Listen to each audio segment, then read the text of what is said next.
It all sounds so reassuring and reasonable. Acting for the Obama administration, the nation's Attorney General has placed the United States into an international grouping of cities whose advertised purpose involves combating violent extremism. Some of the cities in the new group will even be in other countries where terrorism has occurred or is surely a threat. All of the members of this new group will share their experiences and planning. Everyone should be most grateful that the Strong Cities Network, SCN, has been created. But a closer look at this network reveals some problems. The first is that U.S. Attorney General Loretta Lynch decided to announce U.S. participation in the SCN at the United Nations. Then, in her speech before the World Body last September, Lynch noted that SCN would have an international steering committee and an international advisory board run by the Institute for Strategic Dialogue, a leading international think and do tank based in London, whose members include veterans of the Council on Foreign Relations and the Trilateral Commission. Representatives of Norway's Oslo and Canada's Montreal joyfully announced membership in the new SCN during the World Body's confab.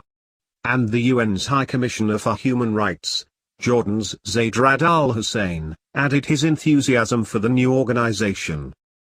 Boiled down to its essence, the SCN is actually a new law enforcement body whose laws will govern participating cities, including New York, Atlanta, Denver, and Minneapolis, that have already signed on as members. Law enforcement measures for these cities will dovetail with or emanate from the Institute for Strategic Dialogue and the United Nations, not from the U.S. Constitution and locally elected officials and the laws governing them. In her remarks at the unveiling of this new organization, Attorney General Lynch claimed that the new arrangement would work toward being an alliance of nations and would aspire to be a global community. The Strong Cities Network, therefore, should be known as a nascent global police force controlled by the United Nations. Where central or global authority doesn't govern police power, it is controlled locally. When it is controlled by a national or international governing body, as it was in the hands of Germany's Gestapo, the Soviet Union's KGB, or the ruling body in a communist-led country, tyranny reigns. In the United States, attacks against the very concept of local control over police power have been varied, with campaigns regularly complaining about treatment of rioters and protesters. This style of lawlessness customarily includes calls for replacing local control with state or even national oversight. Until the unveiling of the SCN and its Institute for Strategic Dialogue, however, there were no calls for global oversight over police. In her speech at the UN praising the creation of the SCN, Attorney General Lynch used the word global 5 times. She also employed the terms international and world while at the podium.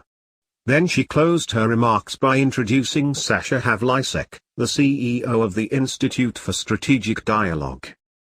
Widespread understanding of the slogan "Support your local police and keep them independent" has never been more needed.